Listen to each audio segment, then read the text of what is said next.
We're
speaks about bondage. Hallelujah.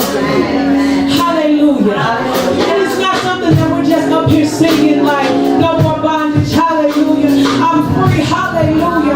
But when you have been in bondage, when I have been in bondage, hallelujah. Hallelujah. Allow me to just testify. Hallelujah. When you are in bondage, hallelujah, you lose your confidence. Hallelujah. You are silenced. Hallelujah. You lose your self-esteem. Hallelujah. And your self-worth. Hallelujah. Hallelujah. And you are tormented. Hallelujah. Your mind begins to tell stories. Hallelujah.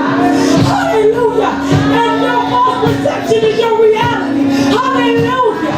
But when you are free,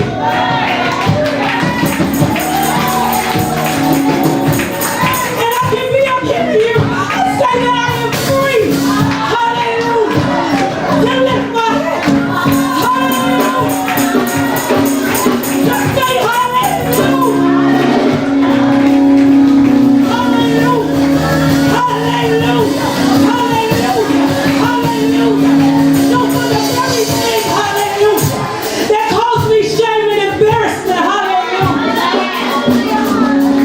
it has made me who I am, hallelujah, right now, hallelujah. So when I say no bondage, every chain is broken, hallelujah. I'm telling you because every chain is broken. Hallelujah. Hallelujah. Hallelujah. Anxiety gone. Hallelujah. Every shame is gone. Hallelujah. Hallelujah. Hallelujah. Hallelujah. Hallelujah. Hallelujah.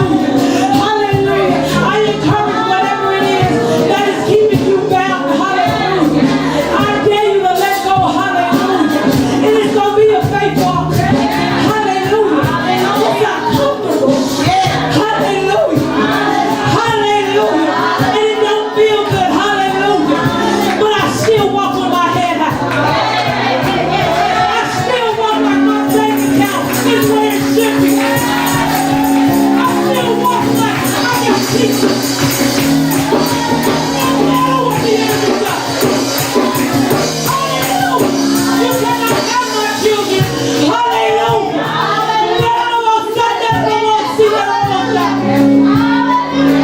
There is no more bondage.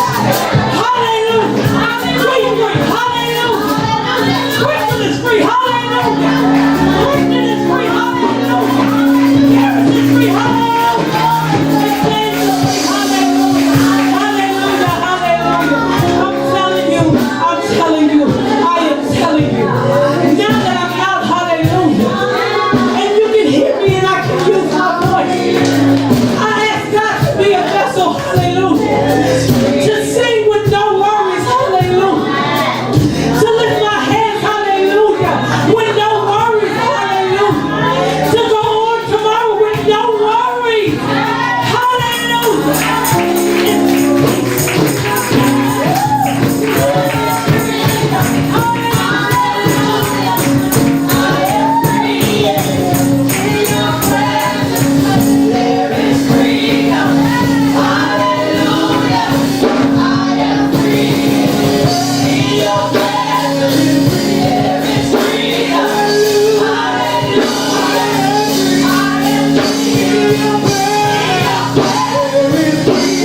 Let's give God some praise.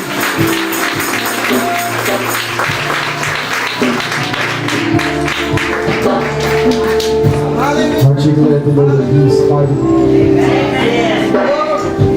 for us?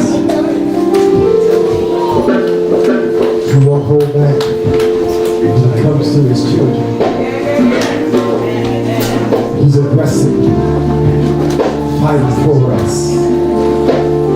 Hallelujah, Jesus. Hallelujah. Amen. Thank you, Jesus. I know time is moving forward, so I'll get ready to our message for this morning. Amen. Can you hear me all right out there? Amen. Sound enough? Let's see the fellas out here.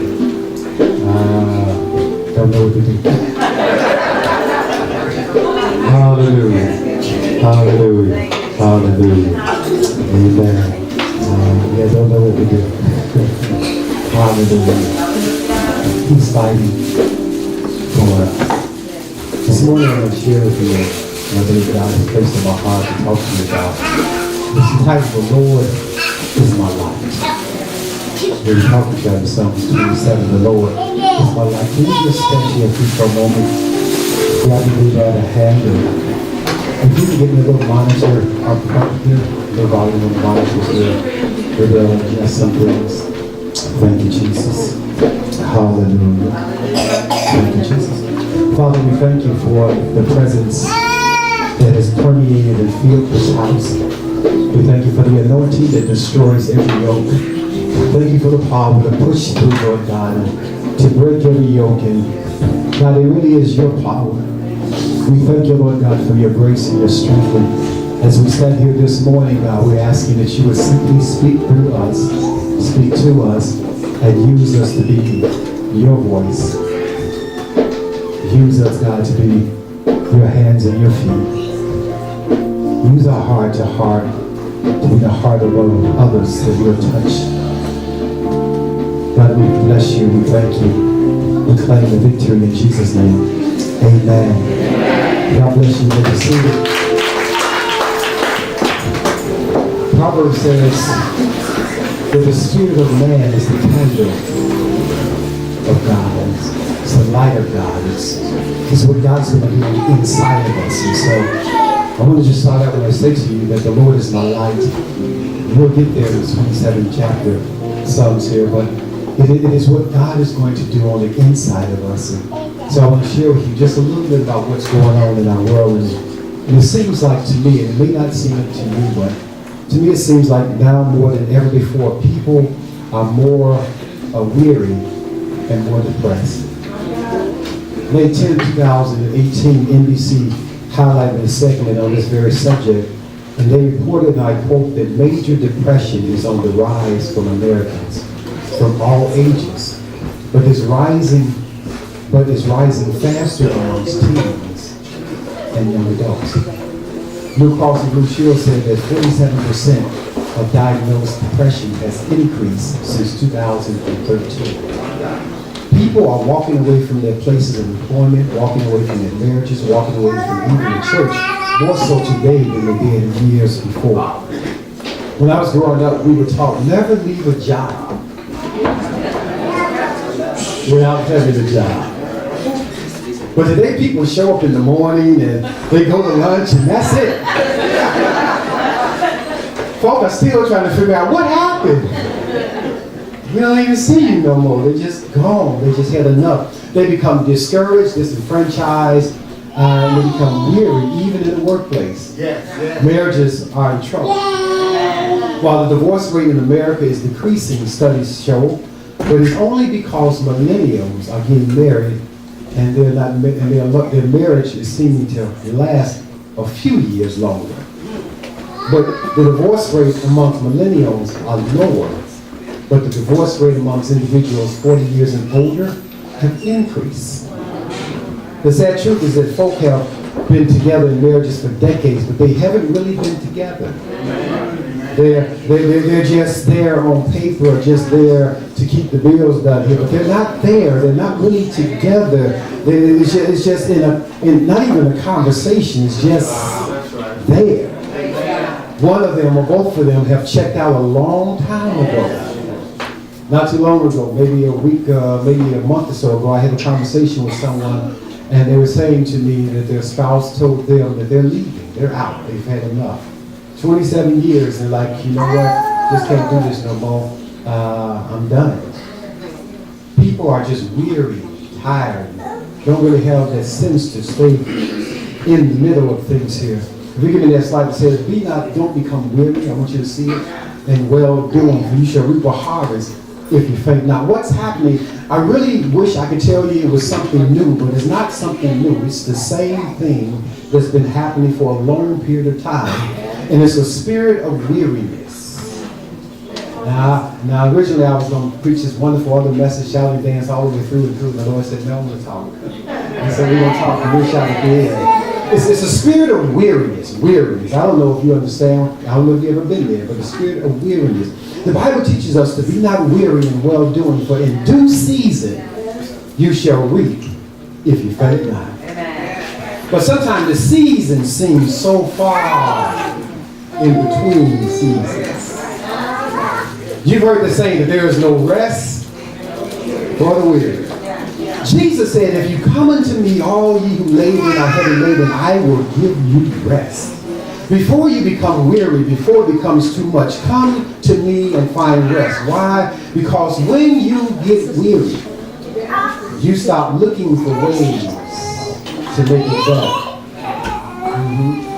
Whether it's a job or a relationship or even maybe it's your own health. When you get weary, you complain more than you praise. You talk down more than talk up to encourage. Your attitude focuses on the negative more so than on the positive. It's not because you don't want to do some of the things, but you're weary. When you're weary, you lose your sense of expectation. You sound like Glum on Gulliver's Travels. We'll never make it. But before weariness sets in, before weariness was a part of your life, before you were so weary, if you hit a brick wall, you expected it to fall. You prayed until it crumbled. You figured out a way to work around it. But now when you hit a brick wall, you sit down. You accept it as final and you start telling people it is what it is. Now that's okay if that's all you want and that's how you want to spend the rest of your life. But just in case you're here this morning and you want more, shout with me, more Lord. More Lord. God, I was hoping somebody would say something. If you're here today and you know that I'm talking to you, then I have some good news for you and some bad news. But then I have some good news for you. The good news is that you're on the brink of a major breakthrough and deliverance. Somebody will give God some praise. I said the good news is that you're on the brink of a major breakthrough and deliverance. Hallelujah. Y'all ain't getting good that enough for me. Hallelujah. The good news is you're on the brink of a major breakthrough and deliverance. The bad news is that you're teetering on the cliff of exhaustion and extreme weariness. So you need to be very careful the next step you move. Because one step in the wrong direction can change your life dramatically. So I don't say that to be harsh. I say that to make you aware that there is some good news and some bad news. And the bad news is you're close to the edge. I can see the rest of that sounds the song. What you know about that? But there's much. Stop it. Y'all pray in that direction. She always got to take. Hallelujah. But there's more good news. There's more good news. Say more good news. You have the power to decide your next step. You are in control. You can determine the outcome right here and right now. God said in Deuteronomy 30:19, I call heaven and earth to witness against you this day, that behold, I have set before you life and death, blessings and cursing. Therefore choose life, that you and your children, your descendants, might live. God said, I put before you life and death. The choice is up to you. I've given you options. I've given you a choice to make. And all you have to do is make the right choice. Let your neighbor say, make the right choice. Make the right choice. When you choose life, you choose to fight rather than to succumb.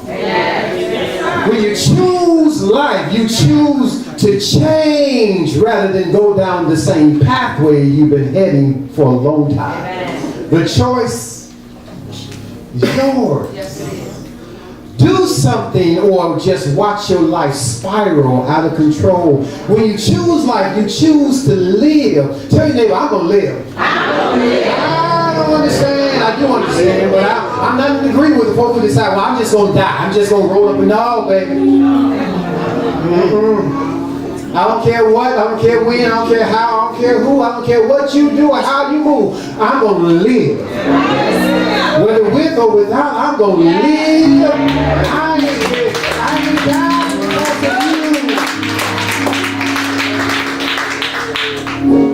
you. When you choose life, you choose to live, you choose to fix that which is broken and to move forward, because the best of your life is in front of your life.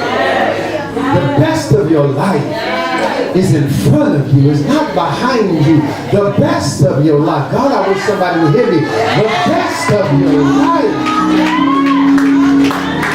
I don't care how old you are. I don't care how young you are. I don't care how gray your hair is. I don't care how many aches and pains you have. The best of your life is in front of you. You might not be able to see, but maybe the best of your life is in front of you. Get some bifocals if you have to, but the best of your life. I choose life. I don't know about you. I choose life. Psalms 27 is one of my favorite Psalms, and I know you'll say, Pastor, you got quite a few of them favorite Psalms. I do. But I like Psalms 27 because in a large sense, Psalms 27 really speaks to us about some of the choices and decisions that David made along the way. And there are three schools of thoughts about when David actually wrote Psalms 27. Now, the truth is, we don't know exactly when he wrote it. We don't even know exactly why he wrote it, but we know he wrote it. The first school of thought is that they say that maybe David wrote this psalm before his appointment or his assignment to become the king of Israel. And during the early days that David was experiencing a whole lot of stuff here. His life was on the line. Saul wanted to kill him, and he tried on several attempts to take his life out, snuffed him out. David had to live inside of caves and caverns, and he had no shelter, he had no home, he had no permanent place. And so David began to call out to God to be his shelter in a time of storm. And David many times narrowly escaped with his life, and he found himself sometimes amongst his enemies' enemies. And that's where he found safety at. Because if he was at home, he was amongst enemies. So they think that maybe David wrote this song during this time of life. There's a second school of thought that says maybe David penned this songs. It was at the time when he lost his parents. Sometimes when you go through loss and when you have situations that you are connected with, people you're connected with and close to, and when that closeness no longer seems to be a part of your life, and there's nothing you can do to get that closeness back, sometimes it leaves you with a spirit of emptiness and weariness. And so weariness becomes your companion. It's not because that is what your choice really was, but you just have succumbed to the hole that's in your heart. So they think that maybe David wrote this psalm during that time. And the latter thought, the final thought is amongst the Jewish population, they believe that maybe David wrote this psalm at the end of his career. They touched base in 2 Samuel chapter number 21, and they realized that David was a much older man, but his life was still being threatened. And There was a Rashini who stood over David with the sword to snuff his life out, but God delivered him. And so they think that maybe David wrote the psalm one of these 3 times. And again, I'm not sure the specifics of the time or the reasons why all the things here, but I can tell you this here, that when we read the psalm, we read and understand there is a great sense of heaviness. There's a sense of unrest. There's a sense of going through some things here that you need God's help to get you out of this here. But I'm not thoroughly convinced that you see that when you read the Psalms starting at verse number 1. I'm not convinced that you really see the struggle and the stress and the pressure that David was up under when you start reading Psalms 27, the Lord is my light and my side. I don't think you see that. And so my challenge to you is let's not read the psalm in the order in which the psalm was written, but let's read the psalm from the ending verses and then work our way backwards into the psalm. And maybe you'll understand some of the things here, because in the ending of the verses, it shows us the struggle, it shows us the turmoil, it shows us the fight. And I don't know about you, but I need to see that the people God called and used, I need to know that they have some struggles, some challenges, and some fights. I need to know that it's not always easy. So that I need to see that the folk that God is going to use, the people that God called, that they have some issues themselves. Because it's hard trying to stand up here and act like I'm perfect. It's hard trying to act like I got all things together. Because the truth be told, I don't sometimes feel like it. I know y'all want me to stand up here and put this in great mask on and act like everything together. Maybe there's some days it ain't together. Hallelujah. Thank God you don't have to see those things. But there's some days when I'm calling on God more than you call. I'm saying, Lord, you don't come by and see about your boy. The headlines, tomorrow's newspaper, I don't know what they're going to say, but it ain't going to be complimentary. I just need to know I ain't crazy. That's right. So I read the text, I read the Bible sometimes to see some craziness in the life of God's people, so I can say, okay, you ain't crazy. You ain't in this thing all by yourself. It's all right. It's going to be all right. Hallelujah. I don't know if y'all feeling me, but I'm serious. Hallelujah. Give me the next slide. David writes here in the 12th verse, he says, deliver me not over to the will of my enemies. For false witnesses are risen up against me to such a breathed out cruelty. He says, I have fainted unless I believe to see the goodness of the Lord in the land of the living. Wait on the Lord to be of good courage. Give strength in thy heart. Wait, I say on the Lord. David had some haters. David had some people in his life who were not in support of him. He had some folk in his life who did not want him to succeed. And they did everything in their power to make sure that their plan came to pass to destroy David's life.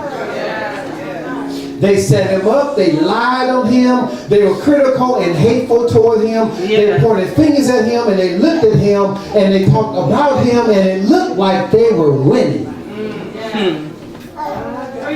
I don't know if I'm talking to anybody. It looked like they hated him, they maligned his name, they put him down, they talked about him, and it looked like they were winning. It looked like all of David's plans for his life and the plans of God for his life were all being flushed down the toilet.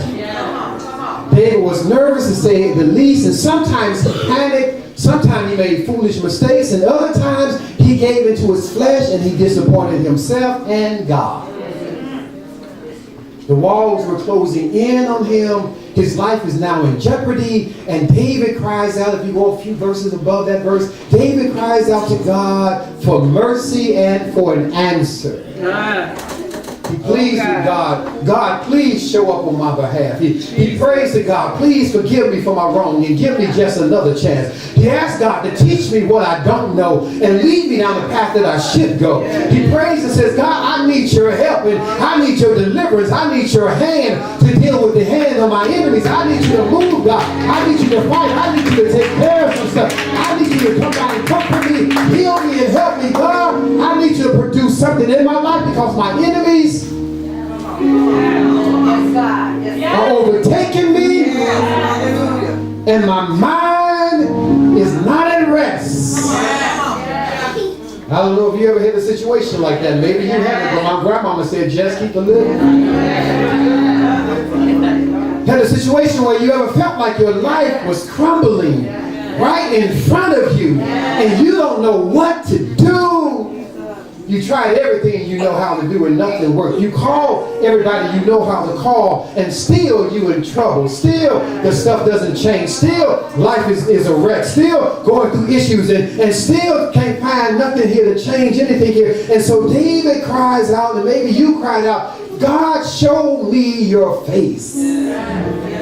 I need your presence, God. I'm tired of walking around this dark place. I need the light of your presence to shine in my world, God. I'm at the end of my rope. I'm at the end of my journey. I'm standing on the edge looking over and wondering, contemplating, considering. Maybe I will.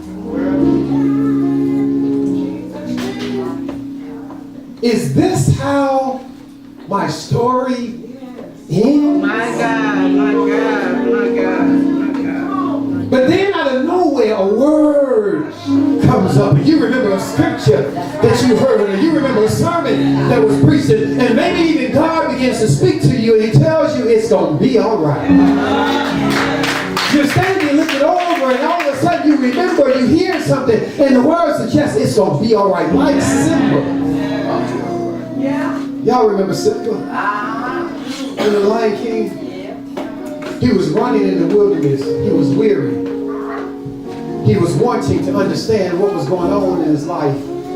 He was so far off course. He was confused about who he was and what his purpose was in this great thing called the circle of life. So he collapses as he sighs and he falls and he looks up, and Rafiki is there who shows him and tells him, get up, son. Follow me. Rafiki knows the way. Takes him down to a little river. Looks in there and he stares and gazes in the river. With another breath of exhaustion, he says, oh, it's just my reflection. He says, no, look deeper. And he looks deeper and he says, you see, he lives in you. While he's staring, he hears the voice in the clouds of his father moving across the sky. And he says, Simba, you have forgotten. You have forgotten who you are, and therefore you have forgotten me. Look inside yourself, for you are more than what you have become. You are my son, the one true King. Stop by here to tell somebody this morning, you are more than what you become. Yes, hallelujah. I know you're at the cliff. I know you're at the edge. I know you got questions. I understand you got issues, but baby, you are more than what you become. You need to look deeper. You need to listen for the word, because you will discover your Father is riding across the skies with a message for you, and the message is you are more than what you become. David said, I almost fainted. Some of y'all understand what that means, don't you? I almost fainted. I almost gave up. I almost gave in. David is saying this, the pressure was so great, the struggle was so real, the hardship was so long, I almost caved in and gave into the struggle. Can I tell you, it's hard sometimes to keep it all together. He said, I had fainted unless I believed, oh God. David identifies two things in those 6 words that bless my soul. Two things. He defines and describes and speaks about, thank you, his strength and his faith. His strength was weak, but his faith was strong.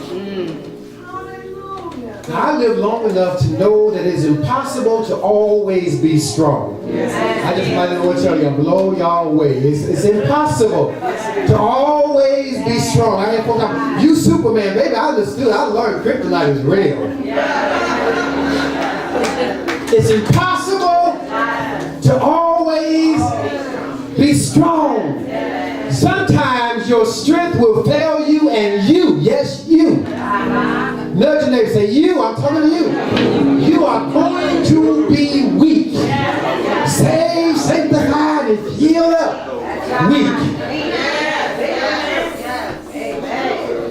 You think I'm lying? Keep it living. Don't let nobody tell you you're going to always be. They lying. They don't know no better, they lying. It's impossible for you to always be strong. Sometimes you're going to be weak. But I've also lived long enough to recognize that there are times, now it hurts me to admit this, but there's times when your faith is going to be lacking. There are times when your faith is going to be weak. Am I talking to anybody? There are times when your faith is going to be weak. You're not going to be able to move the mountain you moved yesterday. You're not going to be able to pray this thing all the way through. You need somebody to pray for you.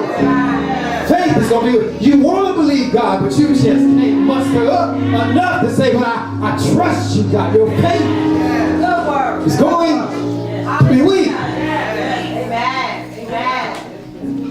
So since I've learned long enough, I learned how to pray a better prayer. My prayer to God is this: Lord, please don't allow me to get to the place when my strength is weak and my faith is weak at the same time. Don't allow me to get to the point where my faith and my strength are weak at the same time. David's strength was weak, but his faith was strong. God delivered him not on his strength, but on his faith. He said, I believe, God, that I would see the goodness of the Lord in the land of the living. You got to know up in here that your better days are coming. Hallelujah. Brighter days are on the horizon. I don't know what you believe in God for, but just keep on believing God. I want you to understand it's worth the wait. Don't give up. Just trust God. But give it over to God. David said, wait on the Lord and be of good courage.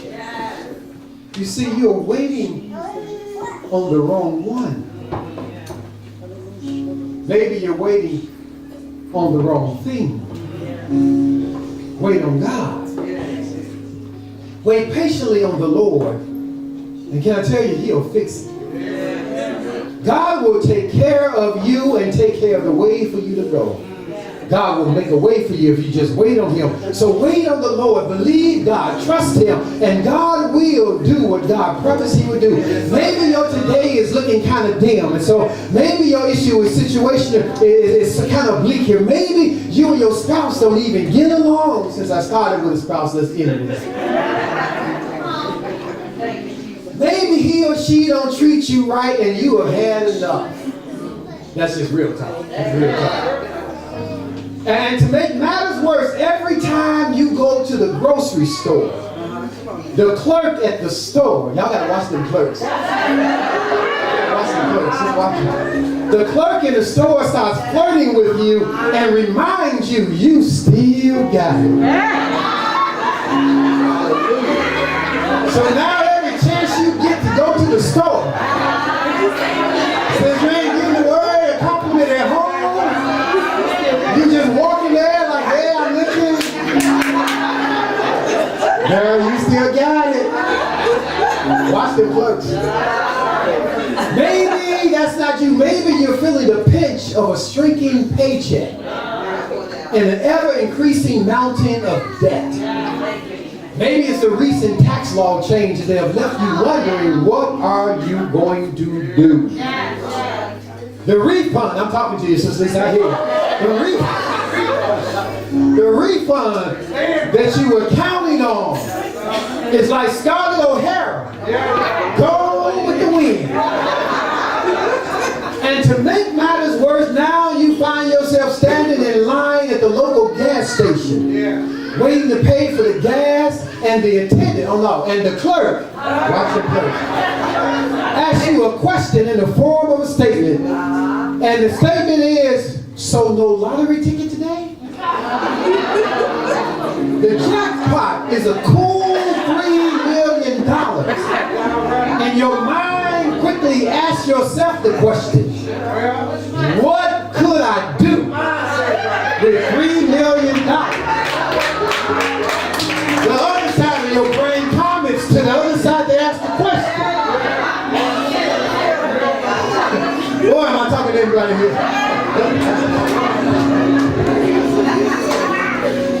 And the other side says all of your troubles would be over. Even if you didn't win the jackpot, if you had to split it up amongst 3 ways, I can still use a cool meal and be all right. Now the attendant says the last 5 words, watch them attendants now, that ring out in your ear as you're waiting for your change from pump number 5. Oh, I forgot, you don't get no change. Because the price per gallon of gas has increased in the last few weeks. And so what it took to fill your tank up last week and last month, it costs more this month. So you don't get no change. But anyway, the attendant leaves these last words that rings in your ear. 5 little words. You gotta play to win.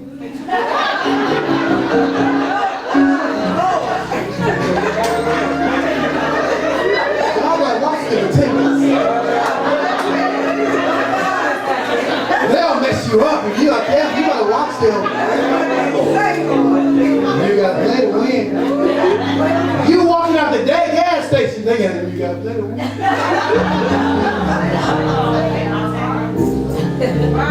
Yeah, that's what saints folk do.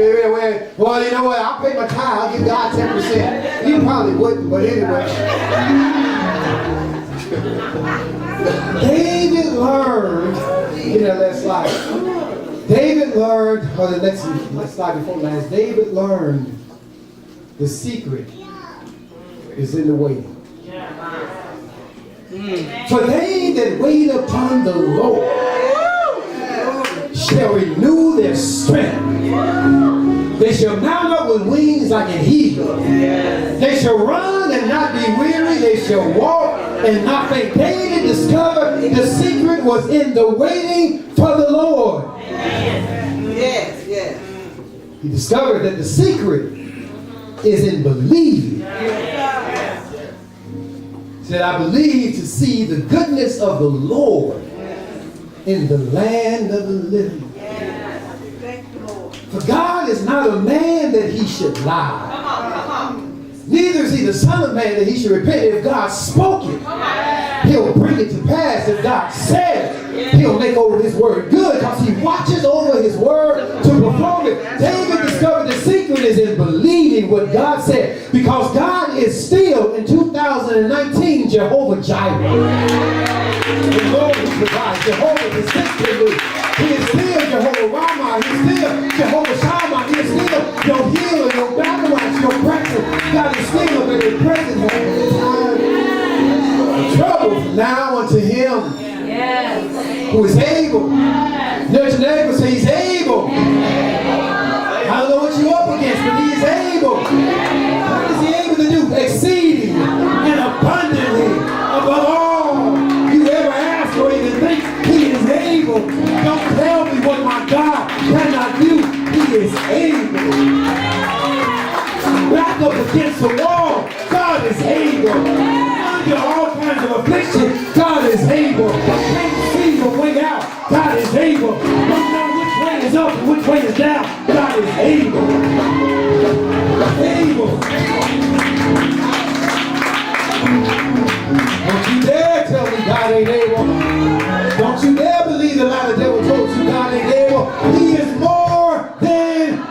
able.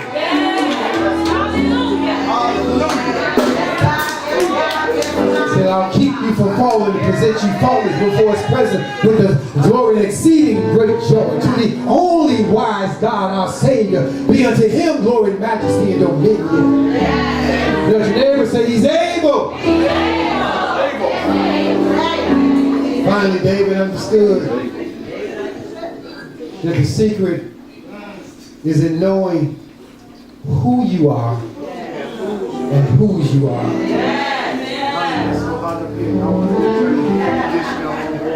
I tell you, it's hard being a pastor. I tell you what you can't do.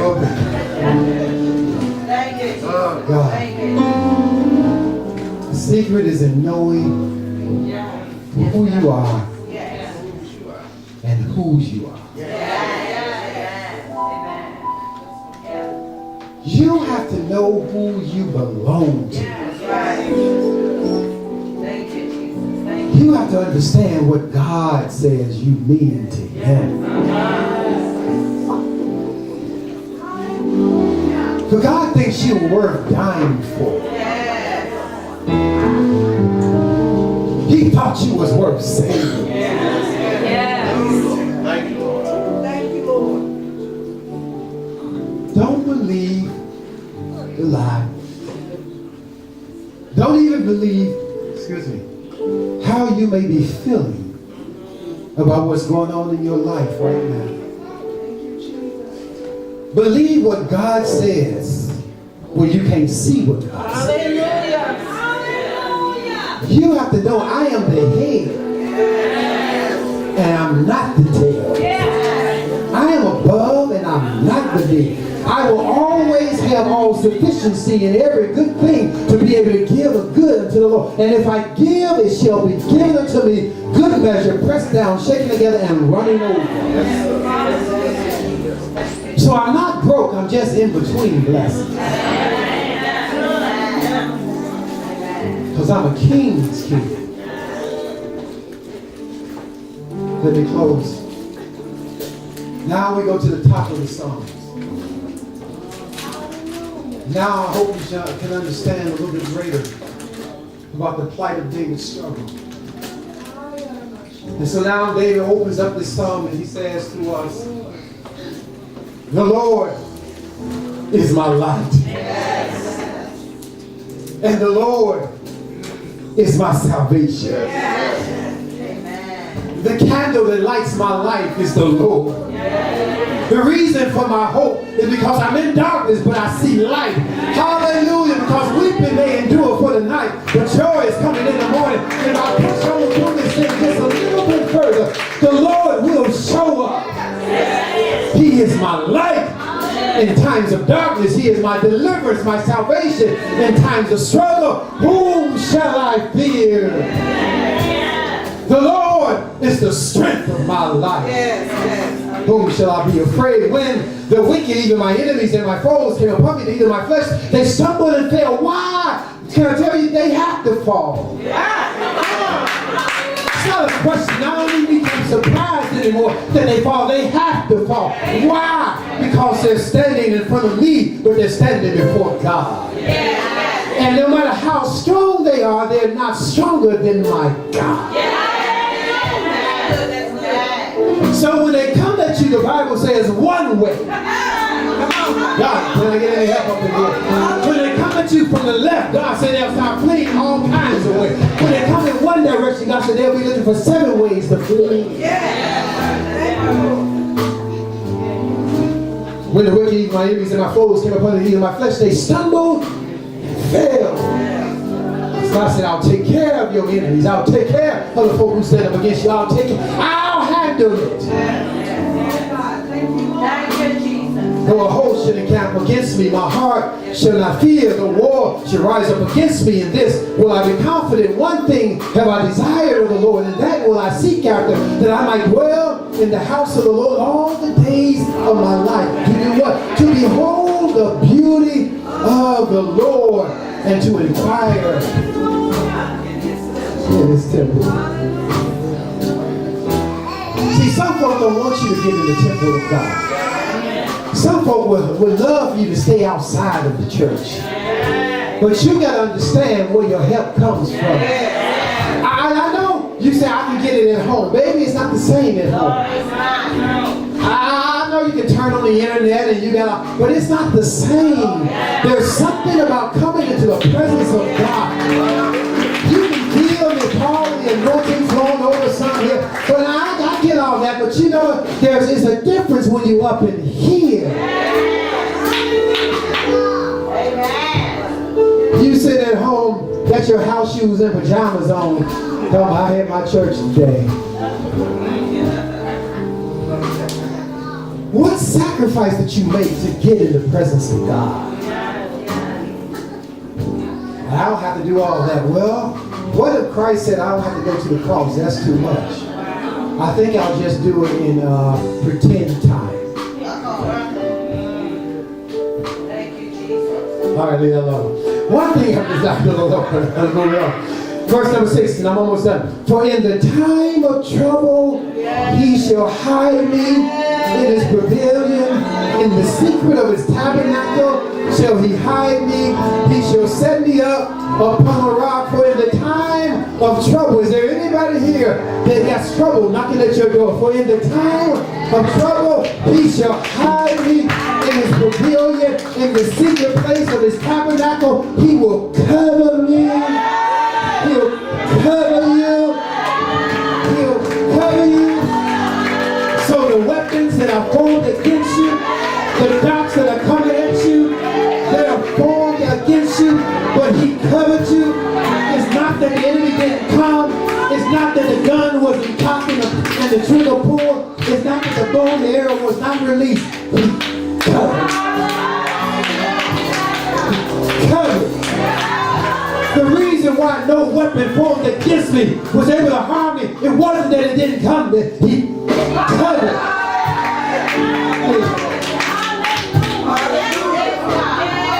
He stood in front of you and said, devil, take your best shot.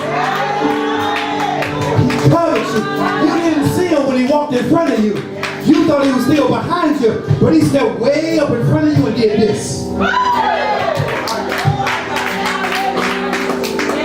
And told the devil, before you get to them, you got to go through me. And I don't thought that was greater than the battle you want to bring.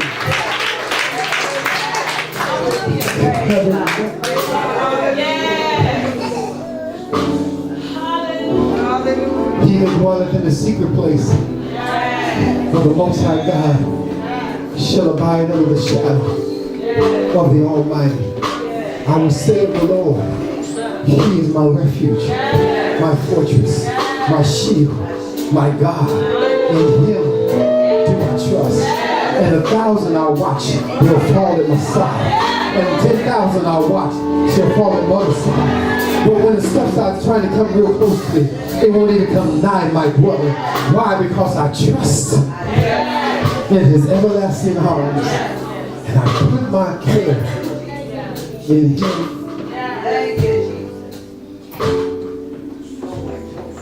Verse number 6, Sheila, you have it? Read for me. And now my head should be lifted up. He says, and now my head. See, when you were going through all this stuff you had to go through, and the stuff that kept your head down before, and when you discovered that your head was held down, but God was fighting for you, you get a little confident about yourself. First of all, you get your self-esteem back. Hallelujah. You start feeling like, hey, you know, bring it on. You know what I'm saying? Like, I got God on my side. He said, now shall my head be lifted up round about me, around about my enemies. Read. Above my enemies all around me. Yes. Therefore, I will offer sacrifices of joy. I'm going to offer. Wait. A sacrifice of joy. Wait. Let me talk to Glum. We'll never make it. I'm going to offer a sacrifice of joy. I don't even have a sad song to offer anymore. All I got is joy. I'm going to give him everything. everything I got, a sacrifice of joy.